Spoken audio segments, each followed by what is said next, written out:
Vamos lá então, Jó capítulo 16, abre a sua Bíblia aí. Então vamos lá, diz assim a palavra do Senhor, queridos. Então Jó respondeu, já ouvi muitas palavras como essas, pobres consoladores são vocês todos.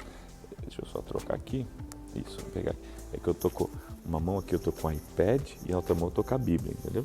Acho que eu vou ver pela Bíblia aqui que tá melhor, tá? Mas isso aqui, ó. Então Jó respondeu, já ouvi muitas palavras como essas, pobres consoladores são vocês todos. Esses discursos inúteis nunca terminarão? E você, o que o leva a continuar discutindo? Então, gente, Jó, lembrando que o capítulo anterior, ele faz, né? Começou a despejar um monte de coisa em cima de Jó também, né? Agora, parece que até o problema de Jó deixou de ser o foco e o foco passa a ser agora quem tem razão. Você começa a observar no discurso entre eles, a impressão é que dá o seguinte, já virou uma briga de quem tem razão.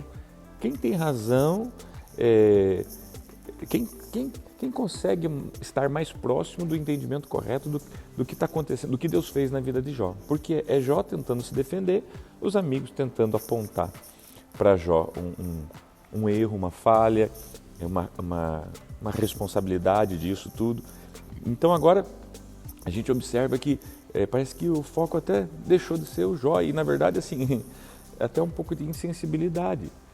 Porque, gente, o Jó está sofrendo, o Jó perdeu os filhos, o Jó perdeu a família, né? A família, os bens, e agora então parece que o problema passa a ser agora né? o que levou a tudo isso, né? Mas será que não tem algo antes que tem que ser tratado, que é o quê? Vamos tentar reviver um pouquinho o Jó, vamos tentar ressuscitar ele um pouquinho, vamos tentar, mas não com palavras acusatórias, né? Com palavras... Por isso que às vezes o silêncio é melhor, né? Do que alguma palavra que não vai ajudar, né? Então agora Jó está falando assim, olha, observe que a resposta de Jó, né? Para ele faz, o capítulo anterior, ele fala assim, pobres consoladores são todos vocês. Esse discurso é inútil, né? Nunca vai terminar, nunca terminarão. Será que a gente vai ficar aqui, né? Falando sobre isso? Versos 4, 5 e 6 diz assim, ó, bem que eu poderia falar como vocês. Jó está falando assim, olha, eu posso me colocar no lugar de vocês. Bem, eu poderia falar como vocês. Se estivessem em meu lugar, eu poderia condená-los como belos discursos. Tipo, se você estivesse aqui, vivendo o que eu estou vivendo, eu poderia condenar, eu ia ter um monte de argumentos, né, para apontar o dedo para vocês e dizer, olha, vocês estão vendo isso por causa disso, né? É o que às vezes muitas vezes a gente vê, essa insensibilidade, né? Às vezes até eu posso falar porque eu utilizo o púlpito, né? Eu sou um pastor, às vezes até do púlpito mesmo, quando você começa, né? Você está vendo isso por causa disso, e esquece que lá na frente há pessoas que estão feridas, estão dilaceradas, estão completamente sem condições de viver. E às vezes primeiro a gente precisa curar, primeiro a gente precisa tratar, primeiro a gente precisa, né, estender a mão. Então, o verso 5 ele fala assim, ou ainda o 4, né? Bem que eu poderia falar como vocês, se estivessem em meu lugar, eu poderia condená-los com belos discursos e menear a cabeça contra vocês. Mas a minha boca procuraria encorajá-los. Aqui ele está dando uma dica, né? A consolação dos meus lábios daria alívio para vocês. O Jó está falando assim, olha gente, vamos tentar se encorajar. Nessa manhã, talvez o que Deus está tentando falar com a gente. Vamos se encorajar um ao outro. Em vez da gente, de repente, estar aqui tentando achar, né, o porquê que eu estou vivendo o que eu estou vivendo, o porquê você está vivendo o que você está vivendo, vamos tentar se encorajar, vamos tentar ter palavras assim, né, que nos ajude a ter esperança, né, que sabe, essa semana é uma semana para isso, para você encorajar alguém, para você ajudar alguém. Depois a gente vê onde foi o erro, ou se é que teve um erro, se é que teve um culpado ou não. Mas primeiro vamos tentar encorajar um ao outro, né? Vamos tentar se animar um ao outro, vamos tentar se apoiar, né, um no outro para que todos se salvem, tá? Verso 6. Contudo se falo, a minha dor não se alivia, Jó está falando.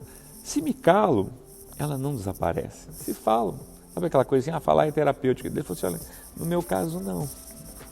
No meu caso a minha dor continua doendo, né? Se calo, tá? Também não adianta. Né? Então, olha a situação de Jó, gente.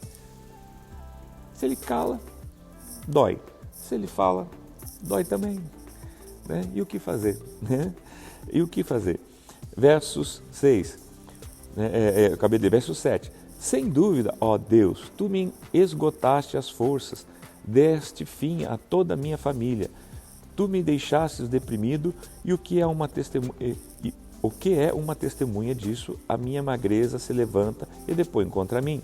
Deus, em sua ira, ataca-me e faz-me em pedaços, e range os dentes contra mim. Meus inimigos fitam-me com um olhar ferino. Versos 10. Os homens abrem a sua boca contra mim, esmurram meu rosto com zombaria e se unem contra mim. Deus fez-me cair nas mãos dos ímpios e atirou-me nas garras dos maus. Eu estava tranquilo, mas ele me arrebentou, agarrou-me pelo pescoço e esmagou-me. Fez de mim o seu alvo. Seus flecheiros me cercam. Ele transpassou sem dó os meus rins e derramou na terra a minha bilis. Lança-se sobre mim uma e outra vez, ataca-me como um guerreiro. Costurei vestes de lamento sobre a minha pele e enterrei a minha testa no pó. Meu rosto está rubro de tanto eu chorar, e sombras densas circundam os meus olhos. Apesar de não haver violência em minhas mãos e de ser pura a minha oração, ó terra, não cubra o meu sangue, não haja lugar de repouso para o meu clamor. Saibam que agora mesmo a minha testemunha está no céu, nas alturas está o meu advogado. Antes de nós entrarmos no verso 19, então deixa eu tentar explicar o que Jó estava tentando ali falar. Jó estava murmurando contra Deus. Não, gente, Jó não está com raiva de Deus. Ele só está falando, Deus, eu não estou entendendo. O Senhor arrebentou, o Senhor me acabou comigo. O Senhor destruiu a minha família. E observe, olha só, que Jó não está falando besteira, gente, porque não foi o diabo.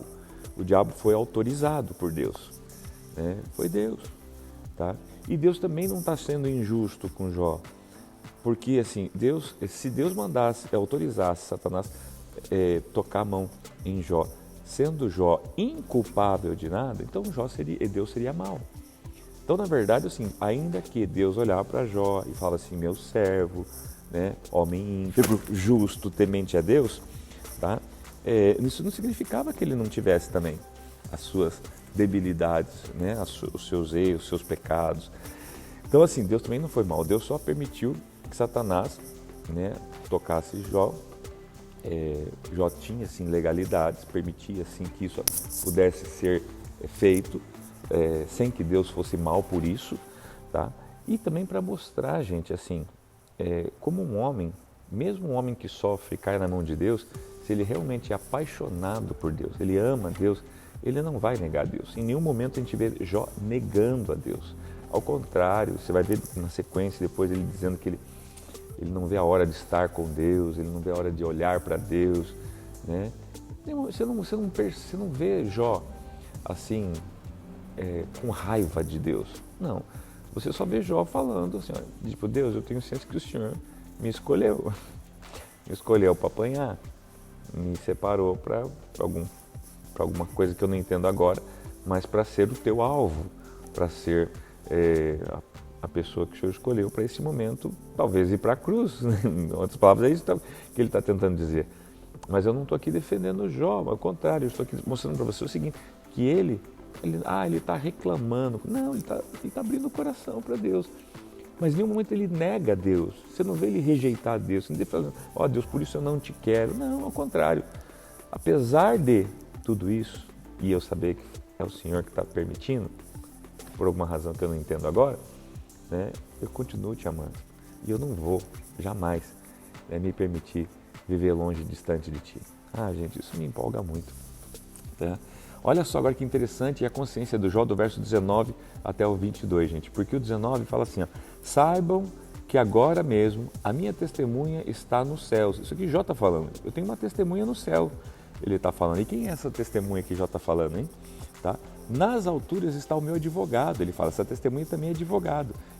Olha só, Jó falando assim, eu tenho um advogado que vai estar lá me advogando, né?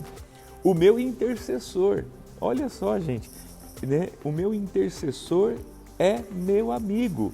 Quando diante de Deus correm lágrimas dos meus olhos, ele defende a causa do homem perante Deus como quem defende a causa de um amigo.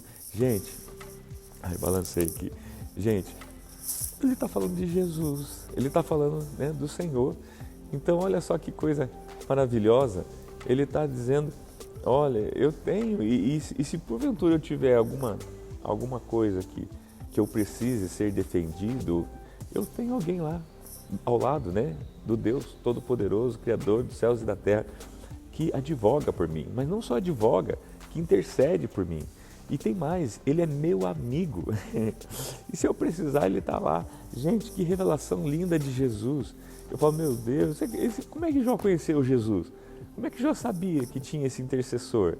Como é que Jó... Gente, olha que coisa maravilhosa. É isso que a gente precisa saber. Sabe assim, você tem Jesus. Jesus ele é nosso intercessor, ele é o meu intercessor, ele é o teu intercessor. Ele está lá, né, diante de Deus para interceder por nós. E ele conhece, mais do que nunca, ele conhece a nossa humanidade. Ele veio em carne, ele sabe o que sentimos, o que pensamos, né? Olha só, verso 22, pois mais alguns anos apenas e farei a viagem sem retorno. Aqui, então, Jó então aponta para a morte dele. Ele fala assim, eu sei que logo eu não vou estar mais aqui, né? Mas a minha esperança é essa, que eu tenho um advogado, que eu tenho um intercessor, que é meu amigo e está lá junto ao Pai, que eu não estou com raiva de Deus, eu só não entendo o que ele fez, mas ele não deixou de ser Deus e eu não tenho ele como mal por isso, né? Ele deve ter as suas razões. Queridos, por hoje é isso, né? Capítulo 16, amanhã então a gente volta, tá? Falando do capítulo 17, ainda ele continua um pouquinho mais os seus discursos. Depois o capítulo 18 nós vamos ver Bildade vindo, mas terrível, vindo de uma forma muito terrível, mas aqui só um pouco de spoiler para você poder continuar com a gente, tá bom? Um beijo no teu coração, fiquem com Deus, amo todos vocês, que Deus abençoe.